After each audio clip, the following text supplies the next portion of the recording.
Glória a Deus. Meus irmãos, vamos abrir nossa Bíblia hoje, no Evangelho de Mateus, capítulo 21. E nós vamos ler inicialmente apenas o versículo 22, que é o último versículo do contexto. Mateus, capítulo 21, versículo 22.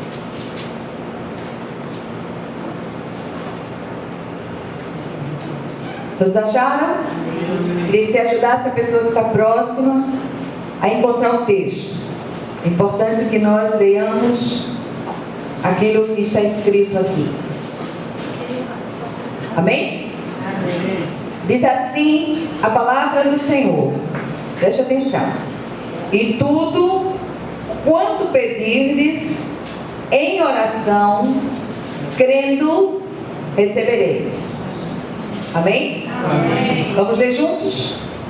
E tudo quanto pedirdes em oração, crendo, recebereis. Vamos orar. Senhor nosso Deus e nosso Pai, nós queremos ouvir a Tua voz nessa noite. Rogamos a Ti que o Senhor venha ministrar o nosso coração, a Sua presença. Que essa palavra, ela vá ao encontro dos anseios dos corações. E que o Senhor possa falar com cada um de nós essa noite de um modo claro, de um modo irrefutável. E para isso, Senhor, que o Senhor possa estar iluminando os olhos do nosso entendimento, de modo que nós possamos compreender aquilo que o Espírito deseja ministrar ao nosso coração, em nome de Jesus. Amém? Amém. Queridos, esse texto que nós lemos é o último versículo daquele contexto muito conhecido da figueira que secou ao ser condenada, porque Jesus foi procurar figos e não tinha figos, só tinha folhas. E nós descobrimos que dois evangelistas falam sobre isso, Mateus e Marcos, e curiosamente, mesmo sendo o segundo evangelho, o menor dos quatro, Marcos, traz mais detalhes sobre o episódio vivido por Jesus. Enquanto Marcos se detém no fato de que a figueira não tinha figos e somente folhas, porque não era tempo de figos, o Espírito Santo nos leva à narrativa de Mateus, que foca mais na fé geradora de resultados visíveis que na própria frutificação da figueira, bem como no impacto que as palavras de Jesus tiveram no coração dos discípulos. Eu queria que você prestasse atenção, porque eu tenho certeza que o Senhor há de falar ao seu coração de um modo especial nessa noite. Nós temos falado nos últimos cultos sobre confiança em Deus, sobretudo em um tempo em que a maioria dos cristãos, além de não gostar de estudar as Escrituras, comem tudo que tem sido servido ali e acolá, sem submeter essa comida ao crivo da Santa Palavra de Deus. E eu gostaria de fazer hoje mais uma aplicação específica da Palavra viva de Deus, que deve ser recebida com tremor. E essa palavra viva, ela é geradora de uma fé verdadeira, que produz resultados visíveis, e é isso que nós, enquanto cristãos, precisamos experimentar. Quero deixar bem claro, logo no início, de que não estou falando de evangelho de prosperidade, não quero falar nessa noite do triunfalismo ufanista, dos seguidores de um positivismo determinista, que tem que dizer que as coisas têm que ser assim e as coisas vão ser assim. Mas eu queria falar de uma fé verdadeira, operante, que está associada à vontade de Deus, não à vontade do homem. Amém? Amém. E para entendermos uma escritura, nós precisamos colocá-la à luz de outras escrituras da palavra de Deus. Nós não podemos pegar um versículo Eu li um versículo, mas não estou retalhando esse versículo e falando apenas baseada neste versículo. Esse versículo está sendo submetido a outros textos da palavra, que à medida que essa mensagem vai sendo entregue, vocês vão perceber isso. Se retalharmos um versículo, corremos o risco de fabricar heresias. Muitas heresias têm surgido pelo mundo afora, porque as pessoas retalham a palavra, recortam um versículo e ali montam uma doutrina. Se você for fazer isso, você vai correr o mesmo risco.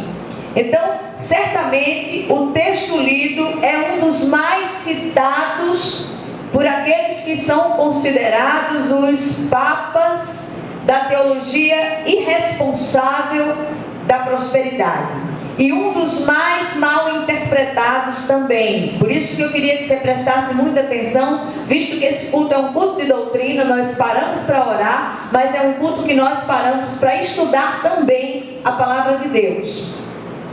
O povo de Deus precisa se tornar ousado em sua fé, e essa fé, tanto para a salvação quanto para a vitória, vem pelo ouvir e ouvir a palavra de Deus.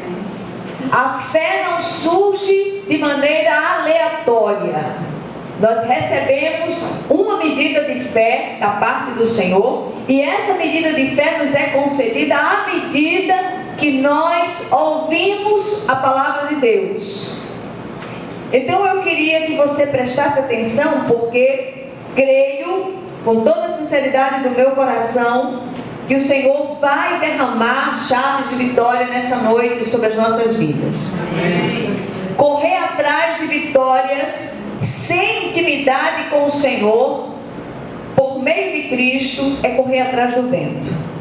E eu tenho visto isso na vida de muitas pessoas. Pessoas que correm de um lado para o outro e correm de doutrina para outra, de igreja para outra, aquela agonia, aquele desespero. As pessoas saem recortando o texto da palavra, mas não param para fazer uma leitura e um estudo sistemático dessa mesma palavra. Então, ainda que essas vitórias todas sejam um direito nosso como povo da aliança, elas precisam ser conquistadas através de uma vida de testemunho e comunhão com o Senhor. E essa vida de comunhão é algo sobrenatural. Você pode dizer, olha, eu não consigo tempo para parar, eu não consigo tempo para ler a Bíblia, eu não consigo tempo para ter intimidade com o Senhor. Você fabrique tempo, porque essa intimidade, ela é sobrenatural e ela é uma questão de sobrevivência do povo de Deus, do cristão, tanto no passado como nos dias de hoje. Então, queridos, e para isso, montes precisam ser tirados do caminho, e o maior deles é, sem dúvida, a incredulidade. O autor de Hebreus, ele diz o seguinte, que é preciso afastar um perverso coração de incredulidade, porque esse perverso coração de incredulidade é que tem nos afastado do Deus vivo.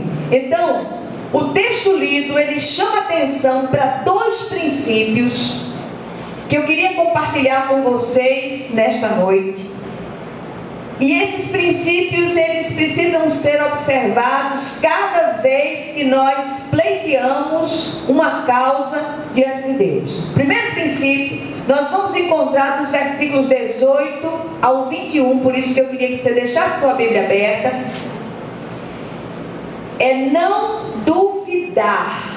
A dúvida é inimiga da fé de resultados. 18 a 21 diz assim: cedo de manhã, ao voltar para a cidade, teve fome. Falando de Jesus. E vendo uma figueira à beira do caminho, aproximou-se dela, e não tendo achado senão folhas, disse-lhe: nunca mais nasça fruto de ti. E a figueira secou imediatamente.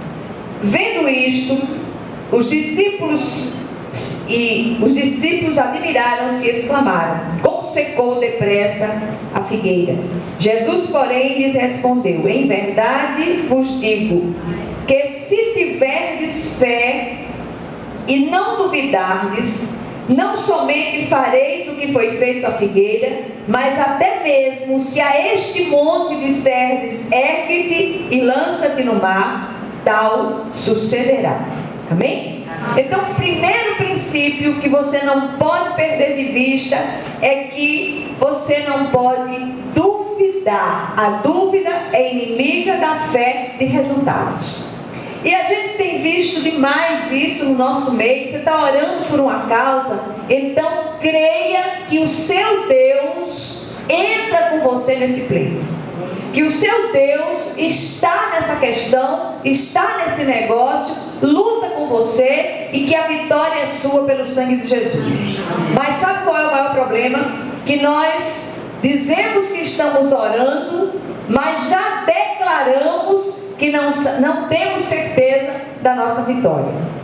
O Senhor queria mostrar aos seus discípulos o poder da fé, que precisa ser exercitado por todos que professam segui-lo.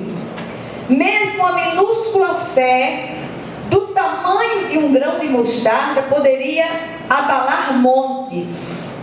Olha só, uma vez, até um irmão do domingo passado lembrou isso, ele estava nos visitando, e ele lembrou que certa vez, pregando nesse texto, eu distribuí à igreja um pequenino grão de mostarda, para que a igreja tivesse a verdadeira dimensão das palavras de Jesus nesse texto. Se nós tivermos fé do tamanho de um grão de mostarda, podemos fazer aquilo que foi feito à figueira, e mais além nós poderemos dar ordens a montes. Claro que o Senhor não está falando de montes literais, Ele está fazendo uma analogia àquelas grandes montanhas de dificuldades que se levantam para demandar a nossa paz. Mas o que é que nós temos visto hoje no nosso meio? Que falta essa certeza. A fé é uma certeza, uma firme convicção de fatos que ainda não são vistos com os olhos humanos. E quando você vai descobrir o significado da palavra fato, é algo que é real. Como assim? Se você está dizendo que a fé é a certeza de fatos que ainda não são visíveis, mas são reais no mundo espiritual. E esses fatos, eles são comunicados, eles são vistos pelos olhos da fé, pelos olhos espirituais, e são comunicados pelo Espírito ao nosso coração. Por isso que nós temos certeza do agir de Deus nessas situações. Amém. Quando nós entramos numa causa, e não são poucas as causas que vêm na vida de um servo de Deus, na vida de uma serva de Deus, nós precisamos entrar nessas causas, entrar para vencer, entrar como vencedores. Nós entramos naquela causa na certeza absoluta que o Senhor está naquele negócio e que a vitória é nossa com toda certeza. Mas não duvide. Então vamos continuar. Em João 14, versículo 12, Jesus diz o seguinte: em verdade vos digo, que aquele que crê em mim fará as obras que eu faço, e outras maiores fará, porque eu vou para junto do Pai. E eu queria que você prestasse bastante atenção aos textos bíblicos que serão lidos nessa mensagem. A ida de Jesus para junto do Pai significaria a liberação do Espírito Santo sobre todos os que creem nele. O Espírito Santo, além de testificar com o nosso espírito que somos filhos de Deus, nos conduz à sua vontade. Olha, nada derruba a convicção, a firme convicção de alguém que crê firmemente em Deus. Amém. Olha, 1000 caem ao seu lado, 10.000 à sua direita, ele sabe que não será atingido, porque há uma comunicação do Espírito Santo no seu coração de um modo tão irrefutável que aqueles que estão à sua volta dizem: você é um visionário, você é uma visionária, você está dizendo bobagem, a gente está vendo que isso não vai dar certo. E você diz: vai, porque o Senhor já comunicou isso ao meu coração. Amém? Vamos continuar. O salmista, no Salmo 40, versículo 8, diz o seguinte: agrada-me fazer a tua vontade, ó Deus meu, dentro do meu coração está a tua lei.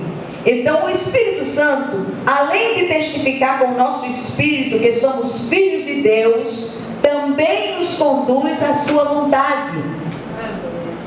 Presta atenção, querido. Se o Senhor está ministrando ao seu coração, e eu tenho certeza que você vai sair daqui hoje de posse de vitória, crendo na estratégia de Deus que Ele está liberando sobre a sua vida hoje, em nome de Jesus. Amém.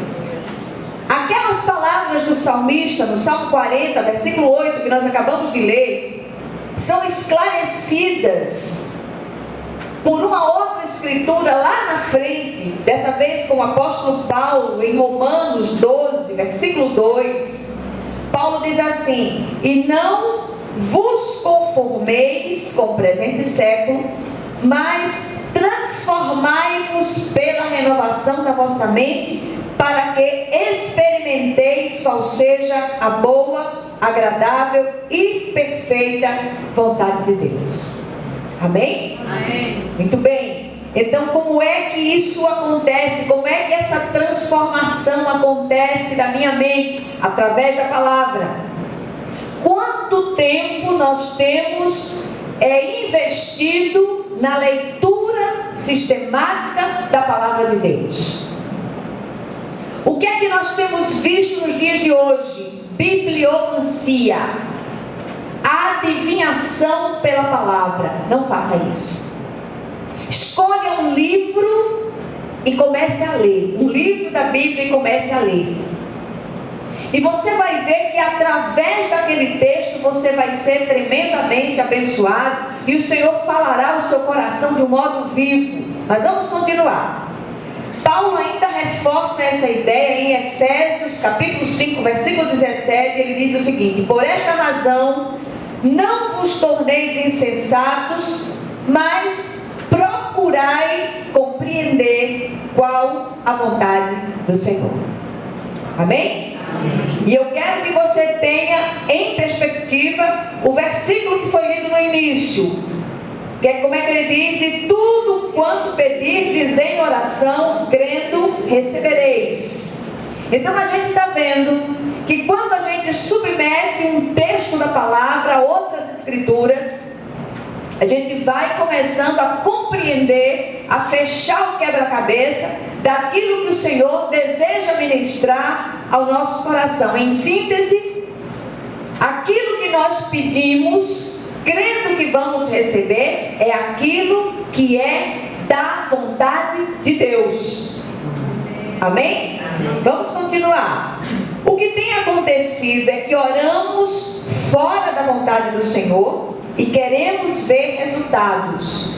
Por isso a gente tem visto, ao invés de vitória, crentes medrosos, subjugados pelo adversário, difamando o Senhor com suas murmurações.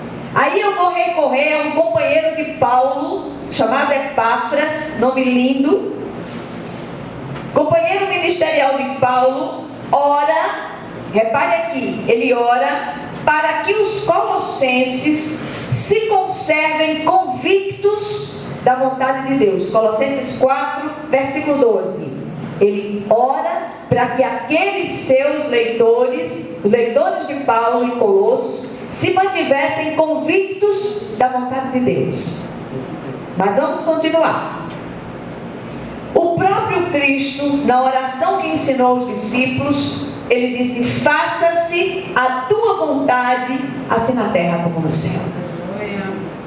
Será que nós temos lembrado que no final das nossas petições, que nós pedimos mais do que agradecemos, nós dizemos: Senhor, eu queria assim, porque eu tenho uma visão limitada. Contudo, faça-se a tua vontade, não a minha.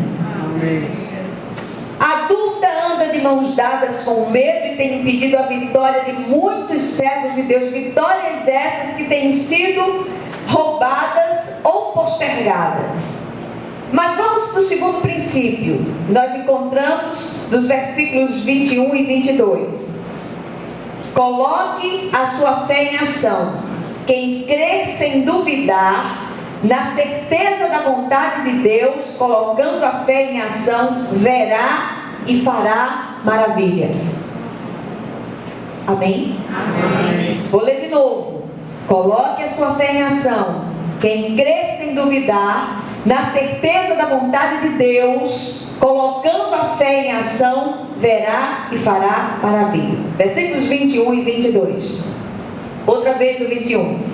Jesus, porém, lhes respondeu: em verdade vos digo que se tiverdes fé e não duvidardes, não somente fareis o que foi feito à figueira, mas até mesmo se a este monte disserdes: ergue-te e lança-te no mar, tal sucederá. E tudo quanto pedirdes em oração, crendo, recebereis.